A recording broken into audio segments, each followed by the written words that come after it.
will stream to YouTube and Facebook for the archives.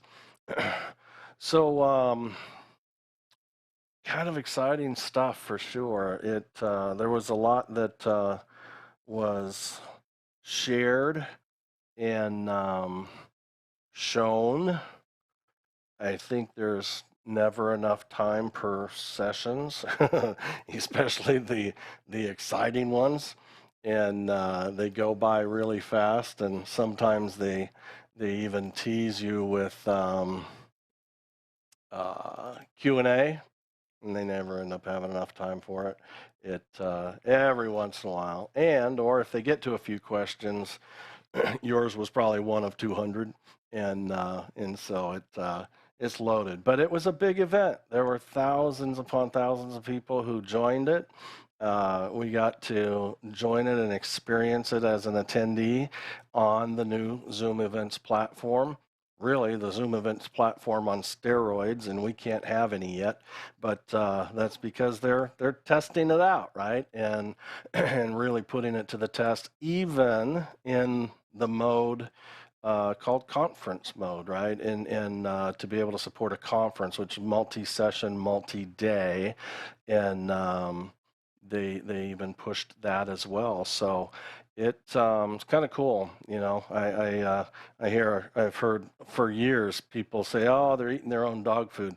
I prefer to reference it as they drink their own champagne. By the way, dog food is horrible, and champagne is much more pleasant. So, anyways, it's nice to see that they are, and they're actually, you know, drinking their own champagne right in front of us too, and letting us actually, you know, experience that. So I commend them for that. That's bravery. It really is bravery from a software developer to put themselves in that position and expose themselves and so forth. So I think it represents their strength and knowing who they are and where they're going and the success that they've had and will continue to achieve for quite some time. Hello, Chris. Thanks for joining us. Hello, Jeff. Hey, so a couple of things about Zoom events, which was kind of interesting. I was in like one of those booths in the expo hall, and the Zoom events guy came in. And one of the interesting things about it, because one of the features that I really like is that expo hall feature. Because that's one of the things that I miss about live events is being able to network and meet people and, you know, make connections, you know, that way. I've done that several times through many different types of conferences and events. Yeah. So that expo hall feature was actually sort of put out there, was only ready to go like 3 weeks ago. So that's one thing that's kind of interesting. And that, you know, so in relation to your comment about them being brave to put it out there, because they just did it, you know.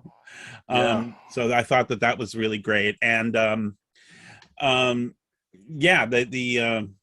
mean, I thought it was there was something else I wanted to mention too, but yeah, that the Zoom events this was the other thing too, which I don't know if you noticed, but actually the Zoom events like platform server went down for like an hour right at the very end of Zoomtopia.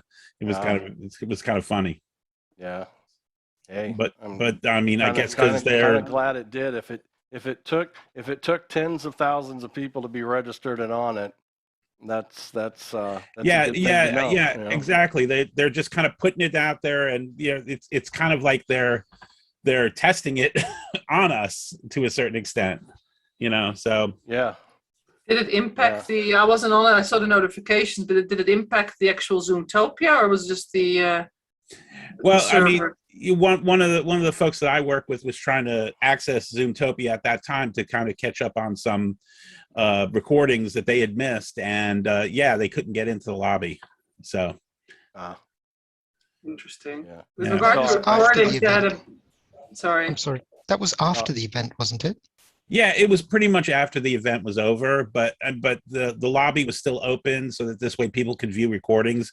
In fact, I still have the lobby up on my in my Zoom, because I'm still trying to catch up on recordings. But that was one of the reasons why I joined, was just to see if, somebody else caught something that I may not have. Yeah.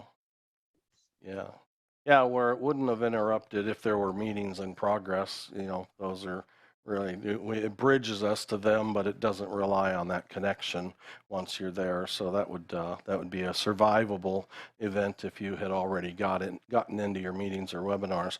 But yeah, interesting stuff. So it by the time they release, and depending on what caused it too, whether it was the actual platform or a button somebody pressed that they shouldn't have prematurely, who knows, right? But maybe they'll give us some insight on that. But Tony Mobley has joined us. Welcome, Tony. And so let me real quick. I did this just a few minutes ago. I'm gonna formally drop it on Facebook and YouTube this evening for tomorrow. But let me just preview it now to this group. I'm just going to share my screen, share the sound. Here we go. This is all about tomorrow, by the way. Hello, everybody. Hey, it's Jeff Widgren from the Zoom Test Kitchen. I'm excited to announce that we have a familiar face and name coming back to the Zoom Test Kitchen tomorrow, Friday, September 17th at 3 p.m. Eastern. And it's Sam Kakaiko from Zoom. And Sam leads the team that kind of puts it all together in a production sense, that they come up with the solutions in Zoom and those things, those tools that need to surround Zoom as well to make it all happen. So Sam, welcome. So glad that you're coming back. Thanks for making a little bit of time for us. I'm not sure if you've gotten the sleep that you need after Zoomtopia, and I know you've got a big corporate presentation to do coming up next week even, but so it's not over yet, but we're excited to have you back in the Zoom Test Kitchen to share. Why don't you share with everybody what you'll be sharing to give us an idea? Yeah, well, I am excited to be back at the Test Kitchen. Always love to come and talk to you guys and answer all the questions that you have. This one's really going to be a little short show and tell, followed by mostly Q&A. But in that show and tell, I've gotten the okay. As you guys know, Zoomtopia was all built on our Zoom Events platform, which you guys are probably testing and playing with already. But it was built with a new feature called Conferences. Now I've gotten the okay to go ahead and show you all the back end of building out a conference, all the new features and options that are available there, and really dig into how we use them all for Zoomtopia, what's different, and all those new things you have to look forward to. That is super cool. So some really unusual insight, actually. We got to experience it as an attendee, but to even see the back end, which is unreleased for the general public, but we'll be able to get a glimmer into that and ask as many questions as we can.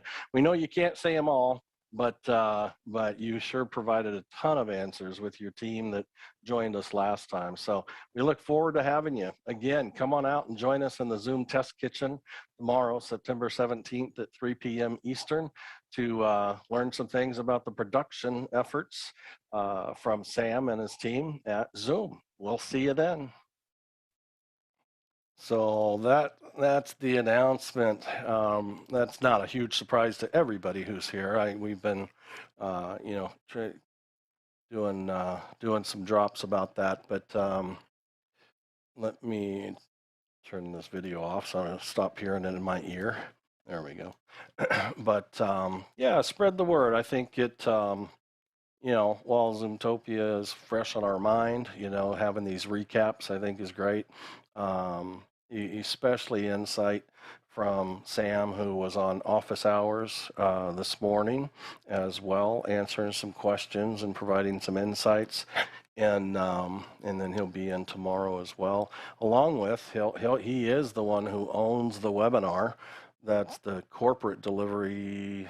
Correct me if I'm wrong. The next Wednesday, I think, is the schedule. But Zoom itself is advertising this behind-the-scenes view, and that's going to be Sam's program as well. So I think we're getting a bit of a preview of what the world will get to see as well.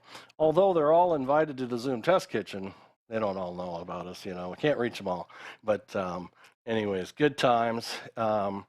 So there was a pretty selfish reason that I invited Denise, by the way, because she was like the up to the minute reporter, did a fantastic job covering, and I asked her to join us, but I did not tell her why I asked her. I didn't say come prepared. I just figured she'd be pretty prepared. She's pretty sharp and have a lot of info and so forth. So, you know, I'll kind of kick things off. I mean, it's for everybody here to just have an open discussion about what was exciting. I think that the Expo Center certainly got my attention. And I'll say it got my attention later, you know, when I actually started thinking about what did I just do and so forth. But that, you know, that Expo Center, virtual Expo Center, right, was really the simulation. It wasn't a simulation. The experience that everybody says we're missing. Right, you know, of being able to meet in person, and you know, being able to bounce in and bounce out, and you know, catch them in the hallway per se, right, and talk to somebody. I mean, you could pop into a room in the Expo Center and be talking to 10 people from Zoom. It was crazy cool, and you know, get your face and your name to be known, get maybe some questions answered. You know, I always say, hey, be forewarned. A lot of them are salespeople too, you know, but hey, you know, it's good to know those folks too, that's for sure. But they're there. They know the product. They know the offerings, especially, I mean, some of the biggest, most popular questions about Zoom Events platform is the licensing and the costs and so forth. You know, it's not that it's cost prohibitive. It's scary because it's not a standalone license, right? It doesn't just work all by itself. You know, it's quite dependent on the licensing from Zoom that you already have for Zoom meetings and Zoom webinars, number of attendees, and so forth. And so therefore, it makes us nervous, saying, "Hey, I want to do this on Zoom Events, and I'm gonna go live. Is everything just right?" And I'm telling you, that is absolutely when an account manager is essential to make sure that those things are correct. And as long as it's, you know, in my mind, quite honestly and bluntly, I've been in IT sales for Silicon Valley for years, up until this last year. You know, at least if you're on the phone with an account manager from the vendor and they say, yes, you're ready to go, they've now accepted the liability to fix it when it's wrong. And so I think it's just key to build those relationships and have them be healthy and active and let them be a key piece of, you know, helping solve a problem when there is a problem. But yeah, it was a really good experience. The feature that really got me excited about, I'd like to, you know, I'm excited to see, you know, what it ends up being. It's webinar related, which is called Backstage, right? It's the green room technology that will be owned by Webinar. So your panelist can dial in and join in, and they you know, end up in this backstage area, which is separate audio, separate video. Everybody can get, you know, tech checked and released one at a time into the webinar. When they're done talking, they can go back to backstage if they want to, or they can just stay in the webinar and either stay as a panelist or promote them to to be an attendee. But I think it has probably, you know, a lot of promise. It was one of those questions I posed. I never got an answer because I was one of 150 questions. But it's like, will there be able to be more than one backstage per webinar? You know, which is because you have, you know, there's events that I think many of us have been a part of that there's different groups. I'd like to have a backstage. I think Robert, maybe I'll speak for Robert and say Robert would like to have a backstage of translators, you know, and others, or interpreters to be more proper, I think. And you know, another backstage that's for, you know, the public speakers and so forth. And so you could have different areas for different purposes. But needless to say, and I think, in fact, Robert, were you there, Robert? Didn't they say that interpreters could in fact live in the backstage area and actively provide the interpretation. I'm pretty sure I heard that. Yeah, I was quite amazed by Zoom. I'll answer that question, Jeff. But I was quite amazed with Zoomtopia as a philosophy of allowing you to meet up with Zoom staff. That was just totally mind-blogging for me. It was just exposing the whole of the office, opening its doors to us. Yeah, and that was really cool. And I was in one of the rooms that you were in, I think, at one point, and I did ask them about that, and they said no. Okay, but they said no, and there's a couple of reasons for that, and it's something to do with the SDK not supporting interpretation as of such, and the build for the backstage being in that area of development at the moment. But what did really amaze me is when they talked about the backstage, they said that the guys in the backstage actually have a preview of what's going on stage. Yeah. Yeah, duct audio and video both, right? Yeah. Correct. Yeah. So that's really cool, because you know what's going on there. You can literally see when you're meant to come on, and that was really good instead of having that on a second device. That was agreed. Agreed. Others here who caught a glimpse of backstage and features, and have any other thoughts or feelings to add there?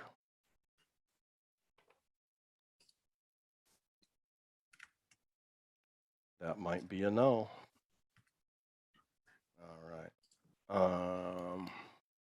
All right. Jeff, so didn't Joey say that they will be releasing the same version that they ran Zoomtopia on 2 weeks after Zoomtopia? I had heard a couple of different things, but I had a couple of different things where, October to late October is what I had gathered. I don't know if I would tend to think that we'd be getting conference by then, but I don't know. Release dates are the hardest thing to, one, for a vendor to commit to, two, to share it, and there's just too much risk and reputational risk attached to that, and possibly letting the public down and so forth. So they play careful for the right reasons. What I heard was also late September, early October, but obviously pending issues post Zoomtopia. So. I did see a number of issues there, especially with the recordings, which even during the event, there were some recording issues. And I was working on the second day, so I was hoping to watch the recordings, and they weren't working until I checked just now, and I saw they were back up. But where are you? Are you finding them on Zoomtopia.com? No, in the lobby. Oh, in the lobby. And the interesting fun is, and obviously we're technical producers, but it's nice to experience this from the client point of view. I found the whole registration thing super easy, and the landing page on the browser and the lobby, which you sort of have to understand where you're being directed, but you really need to be on the client in order to watch the get all the full features in the lobby. But yeah, the recording I think is a game changer for me, because I think it makes it so easy. Now, I was told that they would only allow recordings up to 7 days, and I already communicated to Joey and the team that I really think that needs to be admin, something that the admin can set themselves, because I think if we can have that lobby open for a month or 2 months with the chat, and people watching the recordings, I think that's a very useful thing to have. So I've communicated that to them. So I hope that that's something that they'll take away. Denise, if I can just add on to that, a lot of the other platforms that I've tested allow you to run, for example, a free ticket for entrance, and then when you buy a ticket, you get access to the recordings for an unlimited period of time. So that's something else that I realized was missing when they talked about the recordings. Yeah, it'll be interesting to see how they end up, having final resolve on recordings. Because really, I think it comes down to how much burden they're going to carry for how long, which is, the delivery bandwidth, the capacity bandwidth, things like that. But and then have that transition moment that says, well, at this point, right now it's 7 days. After 7 days, or by the end of 7 days, you as the provider will have to download these videos and put them up in your own library. Or Jeff, why would that be any different than the on-cloud recordings that you already have? Well, it's not, but I wonder what's on their mind on scale. Will Zoom events, are they anticipating Zoom events will up their scale and capacity? Because, most of our experience is the enforcement of capacity is fairly quiet, right, at the end of the day. And so, the features are there in the sense of being able to share and be it privately or publicly. So, yeah, I'm not sure all the concerns. I'm just really interested to see what it is. What happens, unfortunately, is that, they have to find somewhere where something is enforced, and it's going to have to be, pretty automated, where us, the admin of our archives, makes a decision that says, hey, 30 days, and it expires at because otherwise the capacity will be off the charts worldwide. Well, there's actually a setting in there when you create an event, you set how long before the event the lobby opens and how long after the event the lobby stays open. And there's some standard there, but you can do custom. I just created one event with a lobby just to, I'm testing it out. I haven't used it for a real event yet. But I made it for a year, and it's not a problem. You can do that. So if you should be able, if they allow you to leave the lobby open for a year, then it obviously makes sense to have the recordings available, because there's, aside from the chat, there's not much else you want to do in the lobby except for watch recordings. If we're already on that, one of the features that I think they should, I have an Excel that you were mentioning before, we can come up with a list. I already have like an Excel, I can share it on Google Drive with all kinds of questions and things that I've come up with that I think is missing. And one of them, in the chat, when you connect with people, and there are 16,000 people on Zoomtopia, like, how do you find anyone, right? So you obviously need a good search and filter there, which I'm sure it's on your roadmap somewhere, but that's something that I think would do well. Yeah, that's true. It, we've all registered for conferences, live conferences for years, and it's usually just a check mark. Do I want to be seen or not, right, as a registered attendee? And then, on your mobile app, you can search for your friend or contact, and you can find them. And as long as they had answered yes, people can see me, then you can reach out and schedule a meeting or say hi or whatever the case may be. Totally agree. On the, I liked the main lobby in the sense that it was always, previewing, some live sessions, and I think I saw that you can select up to like 5 as the host. You can select up to 5 sessions that you want to be on that preview, the main one plus the strip down the side. I think it missed some useful description of what sessions those were. When you saw them and clicked on them, you wouldn't really see what that was. But how convenient. If they're going to be the 5 most popular during that hour, and you had some descriptions, you could just view it. You wouldn't even have to go into the meeting. You could just view it from the lobby and turn the volume on and the whole bit. So I thought that that was a nice feature there. Like I said, the Expo Center I thought has some great promise for sure. I kept trying to click and drag my way around the Expo Center, and that doesn't work. You have to click north so it'll move it south, and you have to kind of click to move it around versus being able to kind of click and drag it and go, yeah, that's where I want to go, and so I just thought that was just a user issue. It could have been me, but I think it's them. Yeah, well, no, actually, I didn't have a problem with that.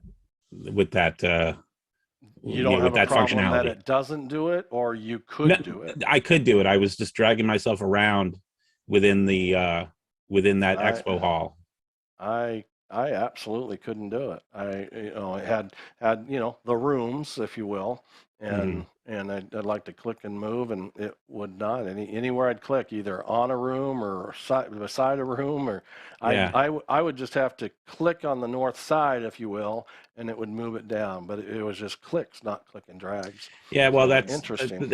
That's part of that expo hall being only 3 weeks old. Yeah. Oh, absolutely. Yeah. So I mean, it's good to hear that somebody could do that, because I don't know if you're on a Mac or a PC. I'm on a PC. Yeah, I'm on a Mac, so that might be the difference, because Zoom is so Mac centric. I'm also on a Mac. I also didn't have that issue, so that's interesting. Okay. Yeah. Well, that's super good to know. I'm glad I brought it up, because now I know at least they're heading that way, and they've got one platform done for sure. Yeah. So what else caught people's attention? About the lobby, I wanted to, oh, sorry.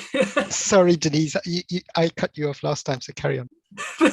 No, Jeff, what you were saying about the lobby also, like, so the 5 limitations of a live stream of 5, so that's the main one on the top and then 4 on the bottom.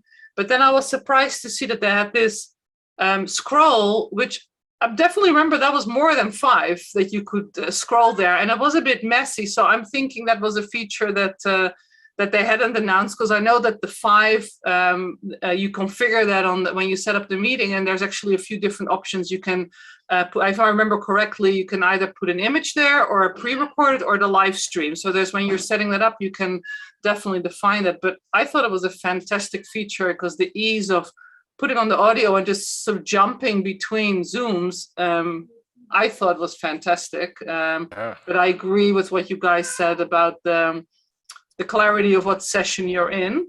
But I could definitely see people just joining in from the lobby and just listening in. I felt that there was a bit of problem with audio and video streaming there, like the quality was a bit, wasn't as smooth as when you went into the meeting. So yeah, the other feature that I was like very excited about is the simultaneous translation transcription that they spoke about. Which I don't remember exactly, like 12 or 30 languages or something. They have it on the website, but I think that's pretty, phenomenal. That I think they said it's coming out sometime next year. But to have, I wanted to specifically get Robert's take on that, because I thought that was something that also excited me as well. Well, it's like closed captions. There's some people who will look and use closed captions, and there's some people who won't, because with closed captions, you get a pure emotionless text, and that's all. And there's certain events where you need to get the emotions of the speaker across, and that only comes when a human does that. Well, so, that's what's amazing to me is I used to be the one who asked, why do we need a signer if we have captioning? And the answer is this: just watch the signer's face while they sign. Some signers, I tell you, Zoom's signer, the female that I remember, extremely expressive, very expressive, and they really do translate a lot of emotion depending on the talks and the words that are being shared and so forth. So, because they can hear that emotion and they can see that emotion in the speaker, and they're translating more than just with their hands, if you will. So sorry to interrupt, but I think I really have learned to appreciate how valuable the visual signer is, for sure. But it's also very distracting, and they are, because I also spoke to somebody about that on, I think, on the Facebook, and they said they are going to look into also an option to do like a hide and of that for people who don't want it, because I personally found it was very big and was very distracting while I was trying to pay attention, and she was very expressive, and they both were, but I found it distracting. Yeah, so, it's one of those choices. I do it for a church. We provide ASL signers, and it's do you minimize that audience? by making them a small picture-in-picture, or do you combine them? And Zoom barely minimized them. They actually, had, it was smaller than the main speaker, but it wasn't really tiny, and so, but the consequence of that is, to Denise's point, it's a little larger than normal, if you will, and becomes a bit more distracting without the option of turning it off. At our church in particular, I stream a completely separate channel for ASL, and the large 16:9 is the signer, and the small is the program view in the main language, and so it's what's minimized, where the channel itself is dedicated to the signers, and I think that's what they deserve. If you've got the technology and the bandwidth and so forth to support that, I tend to favor that. But yeah, so choice. I'm sure Robert has even more to add, but that's a tough decision. Yeah, and Chris, and then you have the intonation of the voice that also affects the emotional, the message that comes through. And then you have, we for example work with a lot of verticals, and these closed caption systems don't usually have the vocabulary that comes out of verticals. So you really have an issue there. You get rubbish coming out, literally rubbish. So it's a mix. There's some places it works just for the public and social type communications, but when you get into business communications, you usually get messed up. Yeah, that's a great perspective. I appreciate that. It was kind of cool, that example of, I think they were speaking English, and we saw, I think they were Chinese captions, so it's like, wow, that will be phenomenal, because, I mean, that will give us the ability to where we used to not be able to provide any kind of solution, to at least provide some kind of solution, right? And if we can. Having said that, sorry, Jeff. Yeah, go ahead. Having said that, we also get business customers who want closed captions because their staff watching an event that don't want the sound to be coming out and disturbing other people. Yeah, so they want to be able to just sit there and read what's going on. Yep. So there's a mix on that. So. Yeah, I brought that up. I don't remember what meeting, but we were talking about this. Maybe it was the summary of our Joey visit, and it was, we realized, being inclusive, we think, the deaf for signers, the multi-language, right? We can leave. These are all audiences that we can potentially leave out of, the meeting. But it included. I said, I said, what about just what you described, Robert? Was those office workers that would like to have you up on screen, but can't turn the volume up because they have things that they have to do, but they'd like to be able to glance up there every once in a while and see the captioning, so they get a sense of what's going on and being talked about. And I think that's one that we don't think about very often as well. I'm nervous about captioning right now, quite honestly. I haven't received absolute confirmation, but we got pretty close, and that was over the last 3 weeks or so. My client, as the host, my client interface would start to freeze up in these meetings, and it happened 2 weeks in a row in the test kitchens. And my participants window is useless, my chat window, my toolbar, I could see the text, but I couldn't see the graphics, and they were functionless anyways. I couldn't even end the meeting, like I'd see everybody, it's like, I don't even know how I'm going to kill this meeting. And then when people would start leaving, the health would come back. It's like, what? And I'm like, wow. And after the first incident, a couple of days later, they released a patch that they were aware of the freezing, and they had it tied directly to AMD processors. But then it happened again, even after I applied that patch. And then I saw, discussions about the potential of it being related to captioning that has been turned on. and so I haven't messed with it much since, but last week in the Zoom Test Kitchen, I was driving back from South Dakota.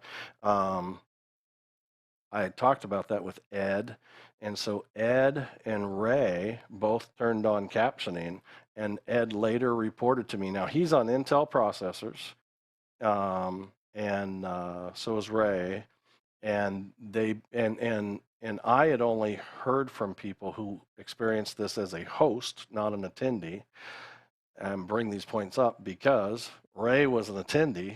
She experienced it, and there was a freezing issue with AMD processors, but Ed's on Intel.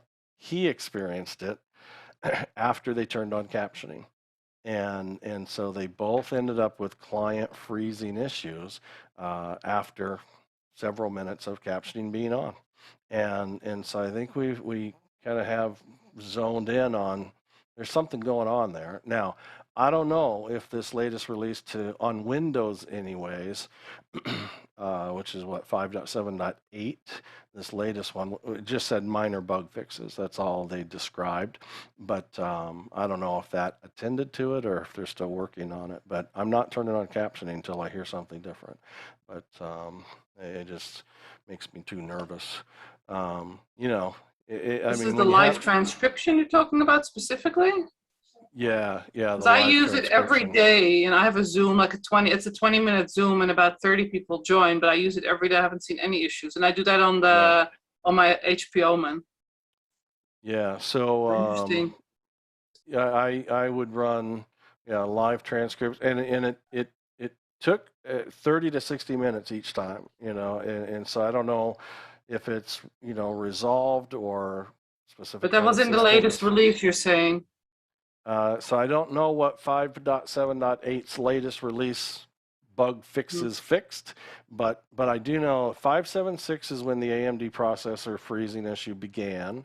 5.7.7 was released to fix that AMD processor issue, and then there's one more release on PCs, not Macs. Macs are still at, I think, 5.7.6. But okay, well, that's good to know. I'm going to keep an eye out for it. We're just I'm in a little bit of a gray area on it right now is all. So, but Denise, how old is your HP? Less than a year. That's it. I'll tell you, one of the things we've discovered with the Zoom client is that if you don't keep the BIOS upgraded with the new client releases, we run into problems with the interpreting. But I'm just saying that there may be something similar with the closed captions. I'm not sure, but we noticed this because the problem started appearing on machines that are over 2 years old, and we never had issues with newer machines. And the only difference, really, apart from the chipset, is the BIOS. I'm on a Intel MacBook Pro. I was on the test kitchen last Friday when it froze up, and it like locked my machine almost all the way up, and I was just a guest, which was weird. How long did it take, do you recall, Brian, for that effect to occur when they turned on captioning? I would say it was over a half an hour before it started happening. Yeah. And then it just kind of got like laggy, and then I noticed my camera was starting to lag, and then he froze up, and then it like kind of worked or started working a little bit better, but until or after that, my camera and my video was never synced up, and I have like no delay. I'm like just directly into I'm not going through OBS or anything like that, and it was normally I can stay in sync, but it was weird. But I didn't want to close everything down, but it was interesting. Yeah, too weird. So I mean, just for the sake of just in case it happens and you're the host or whatnot, it is some things I've had to think through since for the just in case is I didn't do it today because I knew I wasn't going to turn on captioning. That's the number one thing. Just don't use it. If you have to use it, then I would probably swing towards having a system next to me be the host, and that's all it is. But it's not the one that I'm managing the meeting from. I can manage the meeting from my vMix machine. My Mac can be the host, so it sits there stable and it's not doing anything other than being there as the host. Because once you lose the functionality of the interface, you can't, like, how are you going to give it to anybody? You can't give it to anybody. You can't get it back. I mean, you're really stuck that way, and so you can kind of separate duties. The other experience I'll say is, I did this in the kitchen a couple of times when there was conversation going on amongst others. I just simply disappeared and came back within several seconds was all. And I would bring up the task manager on my Windows desktop and I would kill the process and just, go to Zoom, right click, end process. That's an abrupt cutoff, right? And Zoom actually senses that abrupt cutoff as if it were an unanticipated event. And because it's an unanticipated event that it senses, it immediately tries to launch you right back into the meeting you were in as the host. No login, no meeting needed. It knows everything about where to get you back in, like within seconds. It's actually super impressive how fast you pop back in. It's so fast that the Zoom meeting doesn't even reassign a co-host to host. It doesn't reassign a host. When you get back in there, Ed never became, I did it once with Ed. Ed never became the host. I got back quick enough to where I was host still, if you will, again and still. So that's an option, but it only gave me decent health for several minutes is all. I mean, the time it takes initially to get to the problem is longer than the time it will take to repeat the problem over and over again. So that was kind of a bummer there, but that's one way. Now, if you're patient and you think, oh man, I'm all screwed here because I can't do anything, just wait for people to leave your meeting and the health will come back.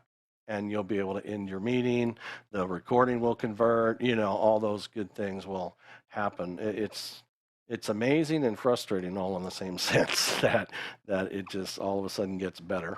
And so anyways, let's go back to Zoom events. And, Denise, you may have some issues, let alone features that I'll let you just kind of go down your list, if you will. Sure, I'd be happy to. Yeah. So there are a number of things which for me are kind of showstoppers, and I told that to the Zoom events team. The main one is, and they're fully aware of it, is that once you have issued tickets, you can no longer change your agenda. So you can't change your speakers or whatever, which is obviously completely not reasonable. I don't know how they did that for Zoomtopia. They must have fixed that, because I can't imagine that all those events and all those speakers were, aligned. Was it a month before they started advertising that? So I'm hoping that will be available. There is the issue with, which countries are officially approved. I'm not in one of them, and I can't integrate my PayPal, so I can't use, pay tickets right now. Officially, apparently, it still says I can't even host events, but they had no problem selling me a year subscription, so I better be able to host events. One thing which is a bit confusing with regard to the tickets when you buy a Zoom event, which is the minimum 500, so you think you can do a meeting for 500, but you still need to update your Pro license or whatever license you have to 500. So I have Pro with 100, but I still, if I want to get 500 tickets, I need to do an add-on license. One question that I have, which I haven't yet asked, but which I'm curious about, is that they're selling Zoom events with up to 3,000, 5,000, 10,000. So I'm wondering, Zoom meeting, as far as I know, has a limit of 1,000. So it's something, I don't know if anyone knows that here, how that would work if I get a Zoom event license for 5,000. Robert?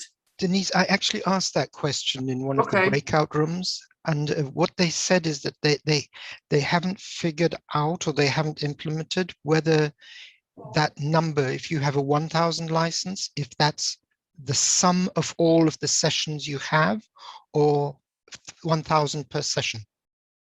No, they actually, and in the meeting that I was in, they said it's the sum, or I think maybe that was office hours. They said it was the sum, meaning if you have 13 concurrent sessions and you have a meeting license for 1,000, which is, as far as I know, the maximum you can get on meeting and not webinar, then those 1,000 are divided in 13 concurrent sessions. That's what they told me, but I think they haven't quite figured it out themselves, but obviously extremely cost effective anyway, if you can have 13 concurrent, which, now you need 13 licenses for. So I think that's, for me, still an open point. It's something, it's just a theoretical question, but I think it's important that they provide some answers. What else do I have here? I asked them regarding, this is not exactly Zoom events, but it is important, Zoom certified host kind of certification, that people like us that are going to provide services sort of for Zoom events as well, that there's some kind of certification we can get from Zoom. So apparently they're working on that, and they said it's expected in December. So that I think would be great. So let me jump in here real quick. Yeah. On, as I understand it, although I'm not going to be able to go find and highlight the paragraph in the licensing agreement for, let's say, Zoom meetings. If I were to say, hey, if you need a 1080 account, call me. I can provide for a reasonable fee, just like if you called me and needed to rent a camera for an event. You don't own it, you need to rent it. You can do that for an account. I'm not selling the account. It's event based, right? When you can have it when you have the event, and you won't have it after the event's done. Mm-hmm. There would be really nothing different than if you were literally my client, right? I mean, you were the actual end customer, and I provided one of the many things I provided, or we would provide, might be the actual Zoom platform, right? Maybe it's a resolution issue. Maybe they've never invested in it. Maybe they're a not-for-profit that's only ever gone for free accounts. Things like that. That's how I understand it up to this point. But it's certainly beginning, to sound like, and I haven't dug into the licensing for the Zoom events yet. Not licensing, but license agreement, is that they fully anticipate producers like ourselves to be the provider of the platform and resell it, all right, to our customers. And I think the to the other end is, what if, it doesn't sound like it's going to be possible, in the sense that, let's say I've made the investment for 1,000 or 5,000 on Zoom events, but the customer wants to use their own account, Zoom accounts, be it meetings or webinars. I don't think that's going to be possible to use their meeting and webinar licensing with our Zoom event platform licensing. So there has to be, at this point, a single owner of all of it, and there's going to be tons of customers who won't invest in Zoom events because it's like an annual event, right? They might buy in once and be done, maybe, but it seems to make a lot more sense for a Denise, who is a producer of events, and Robert and myself and others and so forth, to actually make that investment. But if we're going to make that investment, and we also have to be the one who owns the meeting webinar licenses to bring together to the Zoom events platform, then we have to be the provider of the meetings and the webinars, which has been really, if you will, unadvertisable. Just to kind of throw it out there, say you can't advertise that right now, literally, without getting slam dunked. I've seen people advertise rental of a Zoom account, and they'll get slammed by the general public, let alone they might even get a call if they get Zoom's attention on it as well. So I really am interested in seeing how that cleans up, clarifies, and I think Zoom owns that explanation as well, so that we all don't sit out here wondering, what do we do without getting our hands slapped or worse, right? Robert? I think that's really important. Also, that's one of the things I raised with them is this whole thing about the lack of flexibility right now in the license. So that's why I just bought a year license, because I just want to get into this. I want to experience, and I think it will provide a good platform. But I can't stop it. Once you stop, you can't pause it like you can do with a pro license. You lose everything. You have to start from scratch. So it's not really very friendly towards producers like us if we use our license for our clients. Also, some of the questions that I've asked, in terms of upgrading, what if last minute or during the event I want to upgrade from 500 to 1,000. Can I do that? Can I create more tickets during the event? I can obviously, I know I've had meetings where in the event I upgrade the license for a regular meeting, and you can do that. But those are things like the flexibility in terms of from our cost effectiveness. How easily can you go back? From an event license for 1,000 to 3,000 for a month, like that. I haven't really figured out yet. A few other things. Let me just see what else. Oh, one thing which I think is really important for me, which I've passed on to them with regard to registration reports, which is a real issue. I think at the moment you can't export the registration report from for your conference. So they haven't quite figured that out yet. They send me to the reports in your regular Zoom reports, but obviously they're first of all, they're empty. All the reports, like on the website, on the browser from Zoom Events, it's empty. It comes up just with a bit of information about the meeting, but there's no registrants. And I think you should be able to get an attendee report. I haven't tried that yet, but I think they've escalated to their developers, and they have to figure it out, because I'm certainly not going to commit, to my clients that I can't give them a registration report before the event of who has registered. So I think that's pretty much of a showstopper for me too. The expectation from our customers, and then it's really dependent on what kind of customer, what kind of an event. I've been involved with events that are certifiable attended events, right? And so the attendees and or provider of the event have to prove that you were there, right? And only official reports are going to be able to provide that. And you can't prove that they were sitting in front of the camera, but you can prove at least that their Zoom client was connected to the meeting or the webinar. But you have to be able to report on that. And when you get into conferences where there's a whole lineup of meetings, you need to be able to provide a report, potentially even down to an individual. Where were they at this time, at this time, at this time, kind of where were they, versus a conference-based report, make it a person-centered report also. And, and then you should be able to, if it's a session that is repeated, you should be able to produce a report that shows the attendance of that session in its first edition, second edition, and third edition, the 3 times that it repeated itself.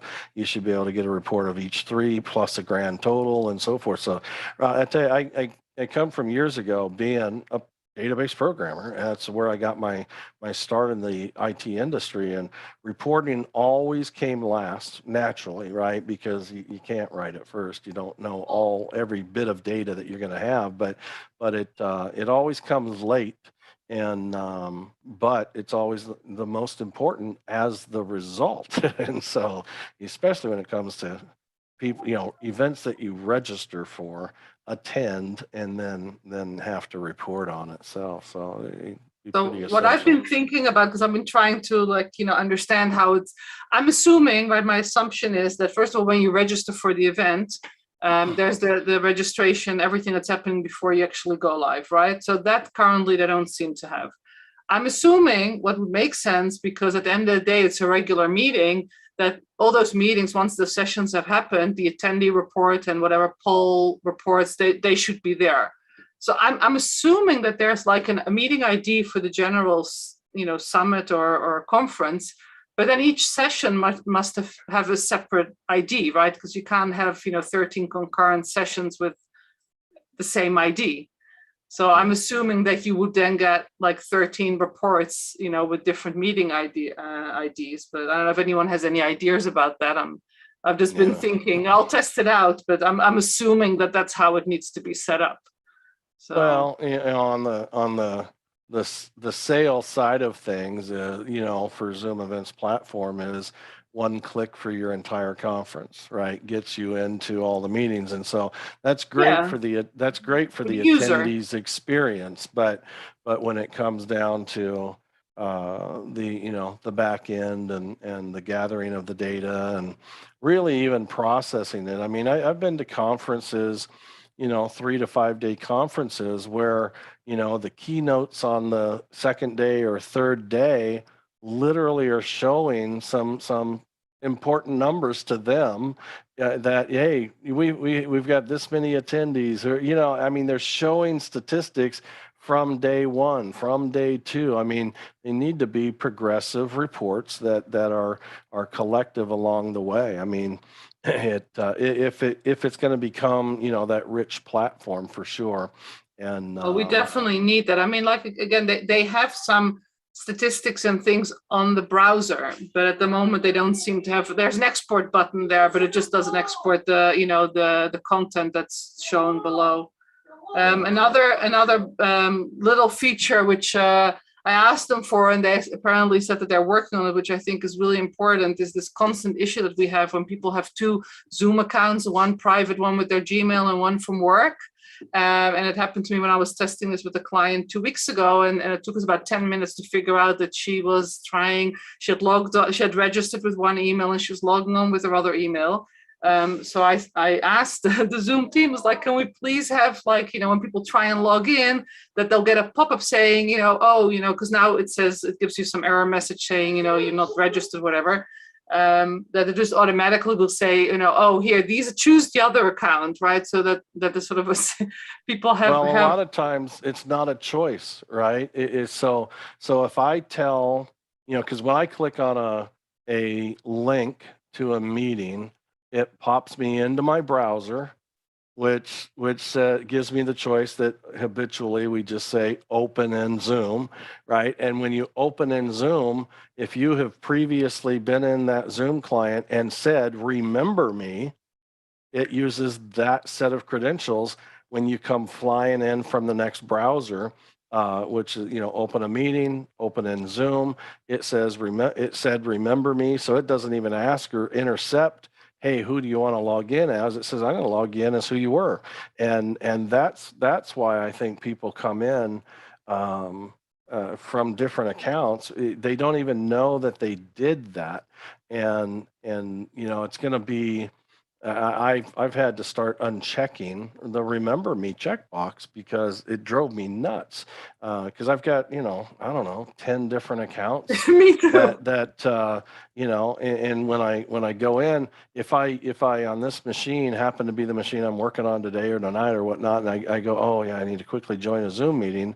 This machine normally goes in as like Zoom host 12, and that's what it's going to try to bring me in as, is Zoom host 12 when I registered as Jeff at streamsharks.com. But the thing is, like, if for us that's even confusing, like, that for the everyday participant, I can't spend 10 minutes with each person. So anyway, they said that's on their backlog in their agile process. So I hope that will come up, because I think it'll reduce the technical support.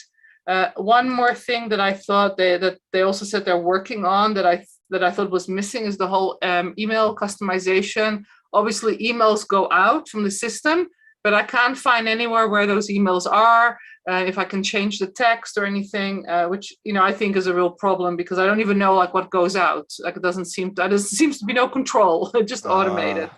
Yeah. You don't even know when they went out.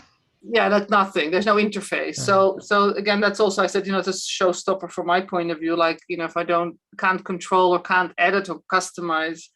Another actually as a feature that I thought when I was in the conference, again, if people have a free conference and they want to, have people share stuff. There was actually a lecture, one of the sessions that I wanted to share with somebody, and there was no option to share from the live or from the recording, which I think is a real limitation in terms of marketing. Like that would be great if you can just pop it in the WhatsApp and say, guys, I saw this. You have to register in order to get to it, but it's a free event, or even if it's a paid event, I just think that would be a cool feature. So Denise, if you can add on to that when you speak to them, that even when you're registering and you look at the program, if you see you're selecting the items that interest you, it would be nice to be able to send, oh, this may interest you, Jeff. Yeah. At that level before you even go into the event. Yeah, I wrote it on my list. Link to share session from agenda to social media. But I think it's like from everywhere, from the agenda and also from the lobby, to be able to share. And in the register, when you're registering and you see the program before the event even starts. Yeah. Because if I see something interesting, part of it's going to be, needs to be decided. Like if it's a private event, the admin has to be able to, during the scheduling process of, the sessions, to make it public or private or whatnot, so that sharing is not available when it's not meant to be as well. Well, there is already that when you set up an event, you have to choose if it's public or private. So then obviously, but even if it's private within the organization, because obviously a lot of their clients are large organizations, I think it should be still an option if it's a private event that within the private, within that domain, you can share it with your colleagues, right? So, but definitely it should be something that the admin should have control over whether you want to have that or not. Yeah. Okay, I think that's for me sort of what I came up with. And if you have any questions, I'm happy to answer. One of the things that I found was missing was when you're in a session and you see the chat going through and you recognize someone or you want to meet up with someone, there's no way of getting into a private room with that person. Well, there's two chats, right? There's the lobby chat and there's the chat in the Zoom meeting. So in the lobby, you can connect and you can then have a chat with that person. You can actually have, which I think is a phenomenal, feature. It says add contacts. There's an option in the chat to add contact. And then once you've added the contact, you can SMS, video, phone, or I think there were 4 options there. I don't remember.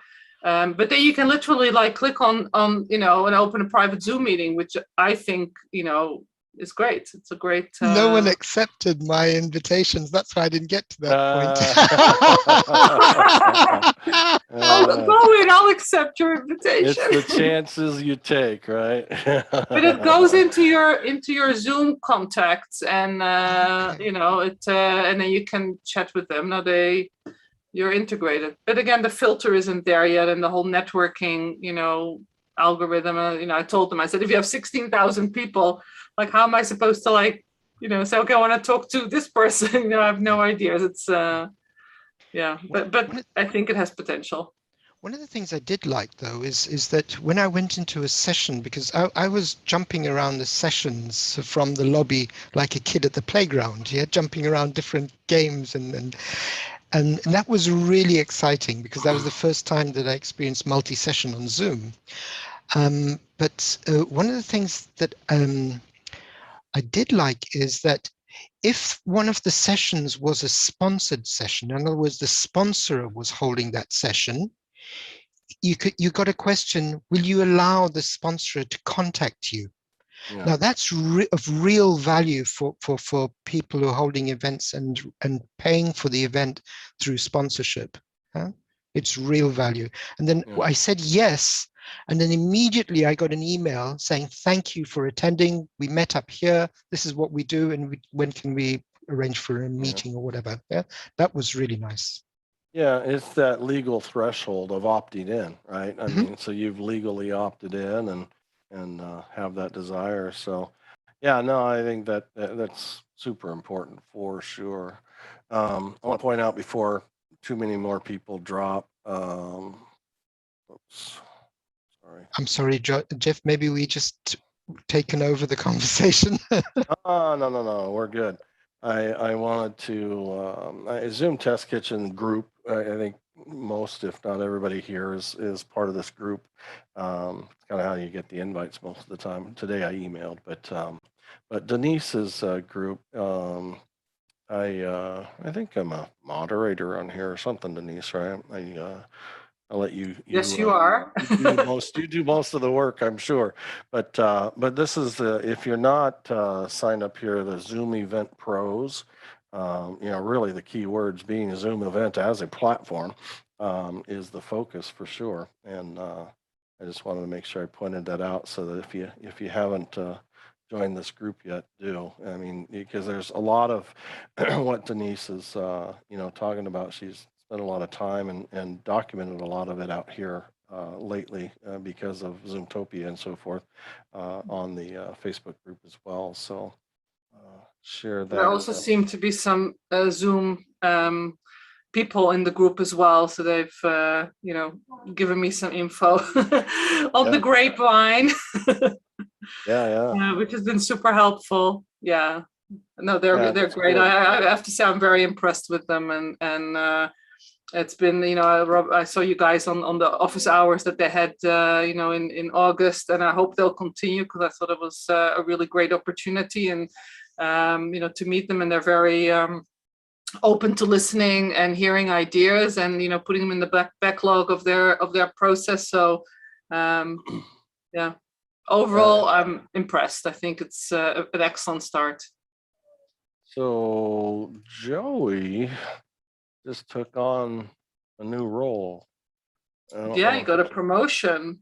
Yeah, did it take him? I don't remember what it was called. Let me look real quickly. I don't know if it took him out. I think it's still in the Zoom events. Global Product Strategy and Enablement Lead Zoom event. So yeah, same platform. Okay, cool.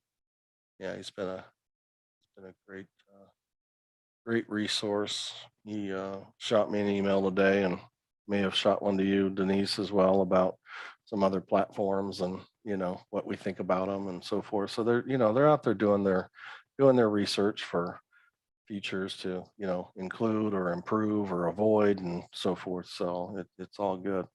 But some good folks. Yeah, Joey's been a great contact and team, and Sam and his team on more of the like the technical production side that he'll come in and visit tomorrow again. I mean, they're getting out there, which that's the thing. The Expo Center, proved their willingness to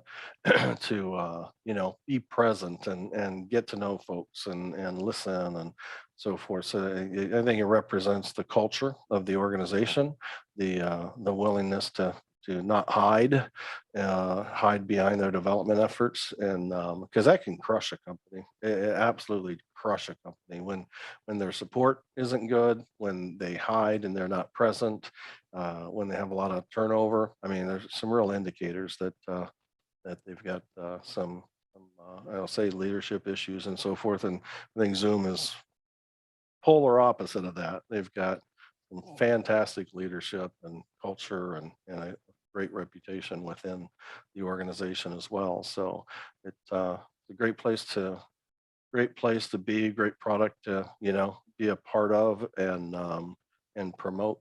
And it even encourages patience on our part, right? Is when if it's not there yet, we can have patience and exercise that because we have faith in this good company that we've gotten to know along the way. If we didn't have that faith that they would get it there, then our patience would be shorter. There's just no question about that. So doing great things out there. So yeah, lots of new stuff. I even got to meet, so I was in I don't remember what the breakout was called, but it was around webinar. It's where they announced backstage and so forth. But her name was Kat, C-A-T-T. Kat lives in the same town I do, and one of the older original Zoom offices is here in Overland Park, Kansas, right smack in the middle of the country here, and so I looked her up while I was listening to her, and I thought, wow, she's in Overland Park. That's crazy. And because I was doing it on LinkedIn, but her picture had 2 corgis in it as well. and we own corgis. I'm like, you got to be kidding me. So we both like the same product. We both own the same kind of dogs. It's kind of fun just to get to know folks and so forth. All right. Any other thoughts, Robert, Denise, Chris, others that are just listening that might want to tune in? David is here. I haven't heard from you. Must be working, but if not, the whiteboard that they presented looked pretty cool. I haven't used whiteboard at all, but just from the truth, I felt very overwhelmed with the keynote. It was like there's so much stuff going on in the background, and my brain is like, is this live? Is this pre-recorded? I thought it was all pre-recorded, and I got some updates that no, certainly Eric was live, and part of it was live, but the technical stuff there was some mix of pre-record. So yeah, that was I have to like play around with this whiteboard thing. It looked really kind of incredible, and the whole VR thing. I'm personally not into VR, but I know, this whole integration with Oculus. Who knows? Maybe in a year or two, then when we do conferences, really everybody, we'll get. Actually, I had some project about a year ago where they were going to send to all their investors Oculus goggles to join the meeting virtual and with the VR. So who knows what our events will look like in a year or two when we all have our Oculus goggles sent to us and. Yeah, other than being cartoon characters. I mean, that was the only part that I'm like, are you kidding me? I don't want to be a cartoon character, but it was impressive that the hand movements were, there and recognized and translated. And I can't imagine, really, I mean, I've worn, VR gear and it's not comfortable. It makes me sweat, I mean, it's like having a blanket on at night. I don't like to sleep hot. I don't like to wear something that's going to. But who knows, like. But things will change and the get next better generation. Over time. It'll be like they'll put on this helmet and they'll step into their virtual conference. Hey, and we'll just say join the meeting and all these holograms will show up in front of me. Of everybody that's there. Who knows? It's totally. It's impressive. The progress is pretty cool. The technology is certainly being leveraged, and I think about it a lot. It's like, and they're doing all this on what we refer to as the x86 platform, right? Personal computers for the most part.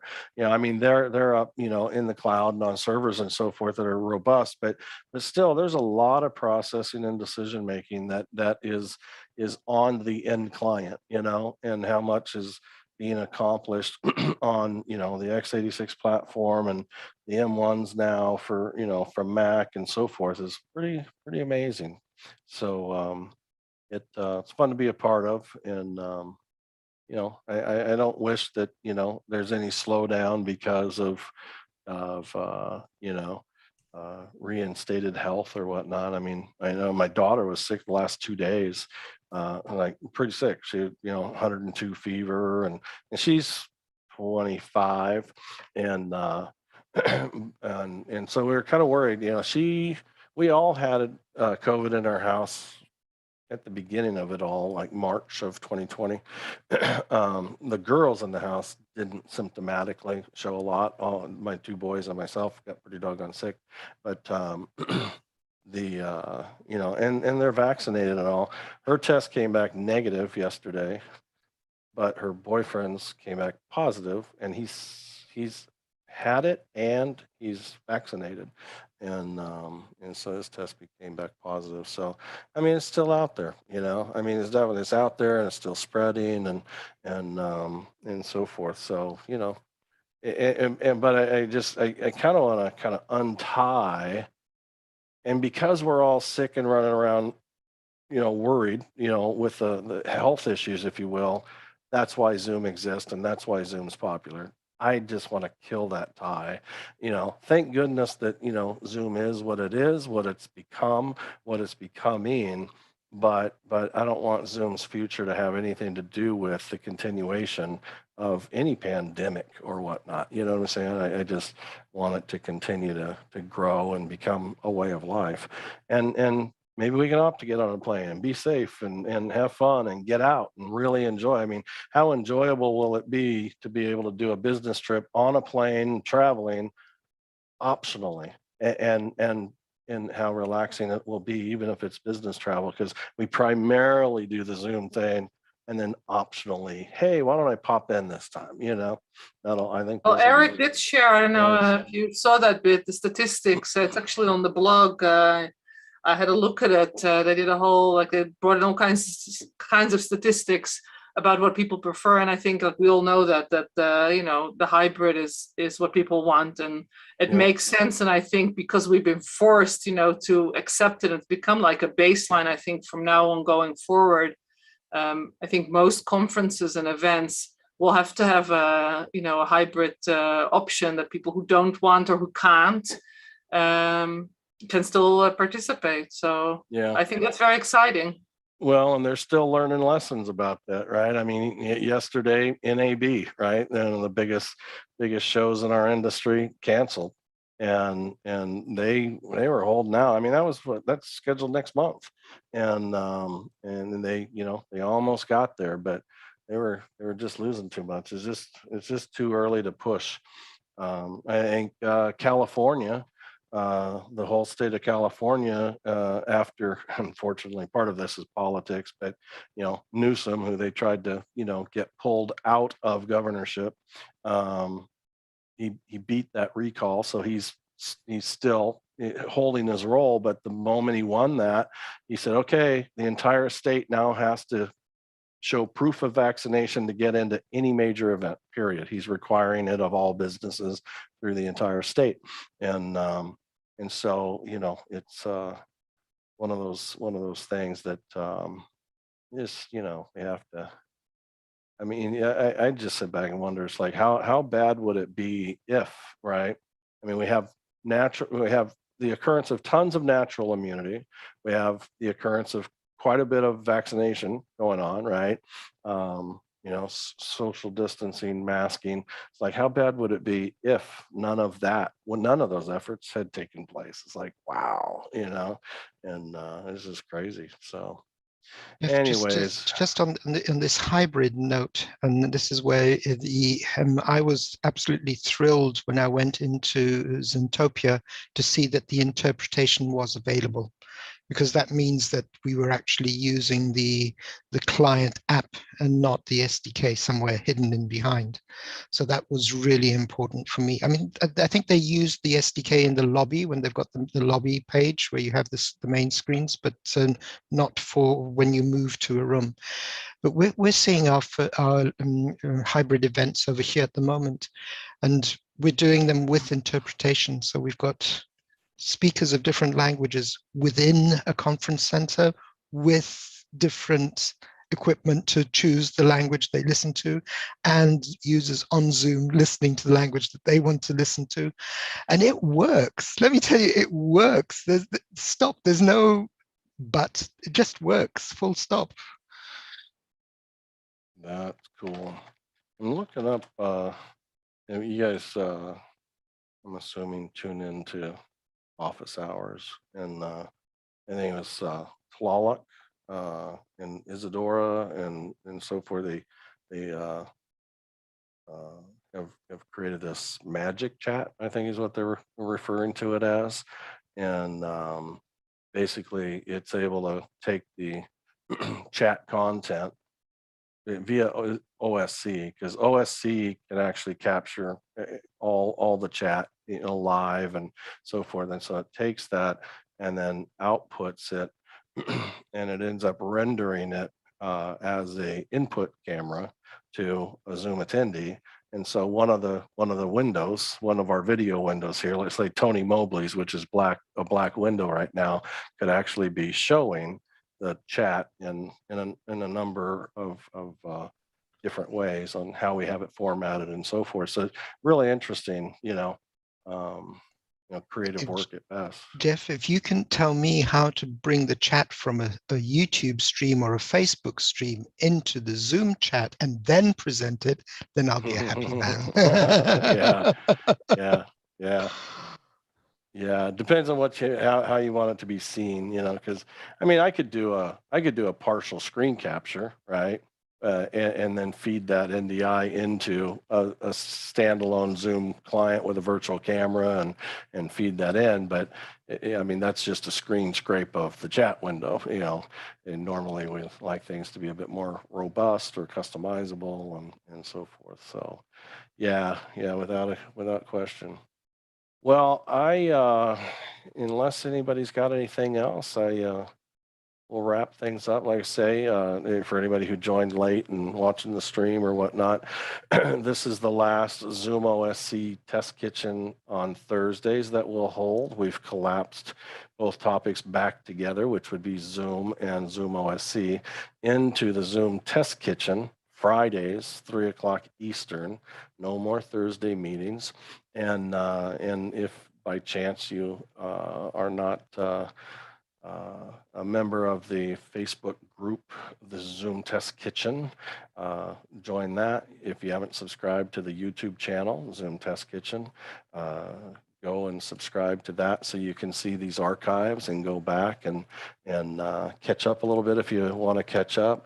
The other group is a Facebook group called Zoom Event Pros, primarily managed by Denise here, and that's a private group as well.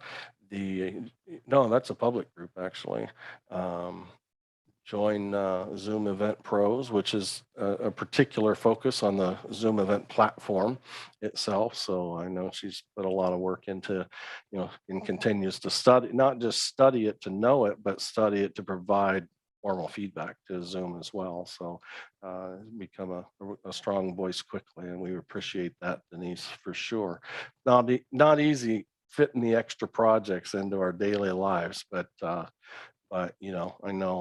I know your business can benefit and we benefit as a community, and therefore we say thank you for those efforts for sure. But anything else, Robert? Robert Sababadi is owner of Online Interpreters Worldwide, and I don't know how big your team is. I'm going to say 80 plus interpreters, or maybe much larger. I'm not sure. I know it's a big group. Yeah, but we've got 350 on board all around the world at the moment. Yeah. So, there, almost every language you can think of, I'm sure he can, provide translation services for over different platforms. And Denise does productions with you and your husband both do that together, don't you, Denise? Yes. Yeah, We do VMix and Blackmagic and also TV news organizations. Yeah. Out of Israel there, Robert out of Poland. Chris was on. He's not on at the moment. I don't recall where Chris is out of. We've got some folks from NBC, CBS, and so forth. David Brady has been our big advocate. I think he had to drop, but he's brought several of his peers and folks in to the Zoom test kitchens as well. So thanks, Tom. So anyways, it's just been kind of a really good gathering, and we've got some good relationship, continuing to grow with Zoom itself. They have an ear to us and the community as a whole, and it's just nice to have some resources and some names and numbers and emails to reach out to help improve our own proficiency and what our businesses can deliver successfully and the whole bit. So much fun getting together for sure. I'll admit I'm looking forward to 1 day a week for the Zoom Test Kitchen. 2 days. I used to do 3 days a week. We used to do the Zoom Test Kitchen on Tuesdays and Fridays, and I don't know which came first. We added ZoomOSC Test Kitchen because it was such a huge topic at the beginning, and it's still a very, very popular product. It's just kind of past its launch stage, and then I dropped Tuesdays. And I knew eventually we would merge ZoomOSC back into the Zoom Test Kitchen. So now it's time to do that. So kind of looking forward to that. And things have been busy, and I've had to have some substitutes in. And if anybody's ever willing to do that and host a Zoom Test Kitchen, just let me know, and I'll put you on my list of the few that I'll reach out to and trust and the whole bit. But just a great community. So let your friends know. And if there's not anything else, Denise, thanks so much for coming out on short notice and sharing so much good info. Become a great resource. And I remember you and I met, and I'm confident in saying I received a message from you. I'm thinking it was 1 or 1:30 in the morning, my time, which is daytime for you, but it was a job opportunity.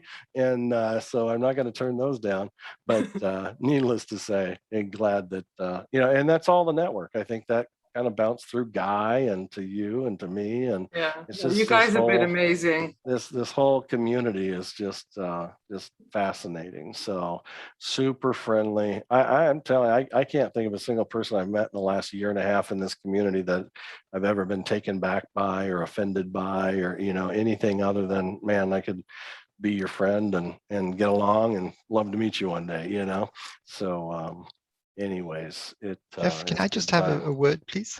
Yeah. I would like to say thank you to you personally, because you've been my mentor for ZoomOSC. I knew nothing about it, like zero, and you brought me in step by step to make me understand the basics, and that was really a challenge for me to understand the basics. And now we use ZoomOSC for just about every meeting, and your summary of my first experience with it is that you'll never have to use your mouse again. Yeah. It was just so spot on. So thank you. That's true. Well, thank you for the kind words. And yeah, it really is. You have to have your mouse there for standby and so forth. And there's some things that OSC can't quite get to yet, but just having things a button push away and so forth on a Stream Deck or a touchpad or something thereabouts is just a lifesaver. The coolest one that we worked on for those who were around recently is see if I can get this done. So the Stream Deck, I'll just try to do it this way versus share my screen. There we go. So it's focused. So that's the few of us that have, video on, right?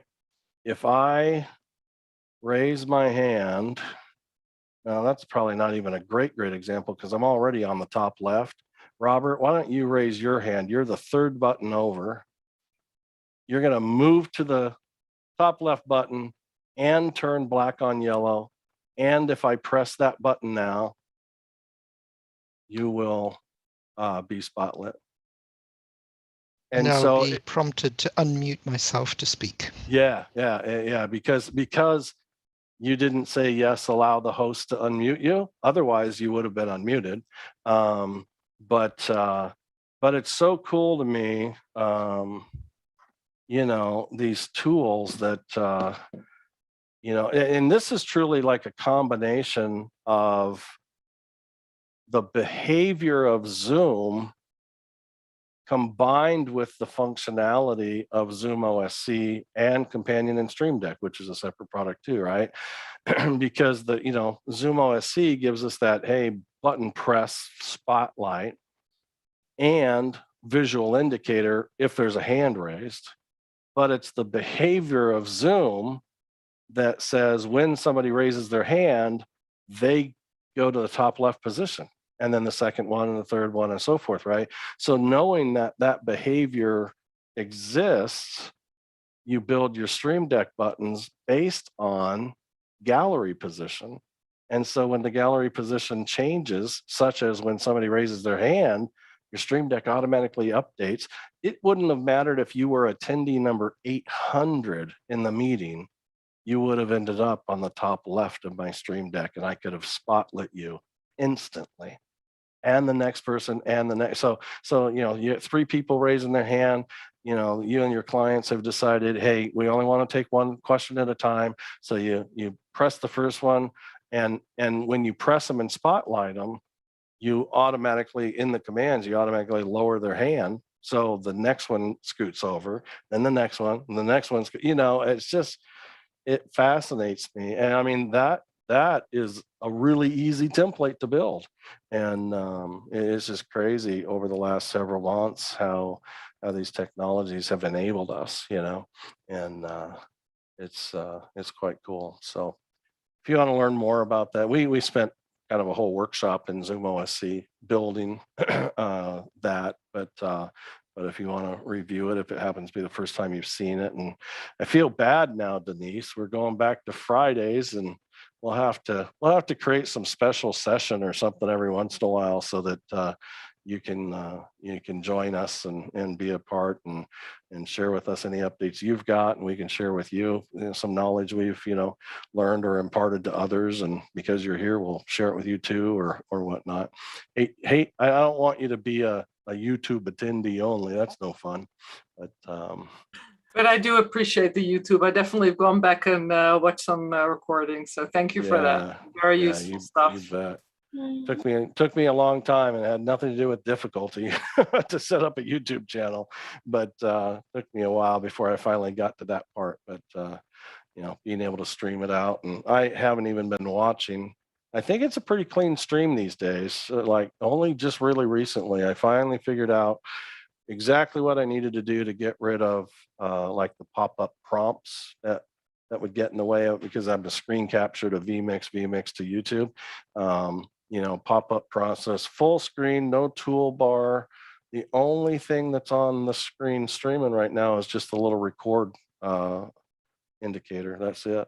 So the magic was popping out the participants in the chat window versus letting them be attached to the client, and that along with one checkbox of no alerts, but those two things combined and dragging them off to another monitor kept the main full screen speaker view or spotlight, whatever you're doing, all in focus and really clean. So anyways, that's all I got. I'll see some of you tomorrow in the Zoom Test Kitchen. I'm excited about that. I'll drop that video that you guys got to see with Sam and I talking about his appearance tomorrow. I'm really excited to see kind of all they went through. He was on office hours this morning, answered several questions, but tomorrow he comes with a bit of a formal presentation, not a long one, mostly Q&A, but of a bit of a presentation, which will probably have some really good data, but also some really cool pictures as well of things they worked on. So looking forward to that. So join us tomorrow in the Zoom Test Kitchen at 3 o'clock Eastern if you can, and we will see many of you there. Take care. Thanks, Jeff. Bye. Thank you. Bye-bye. Say bye to your hubby. I saw his hand coming through the background.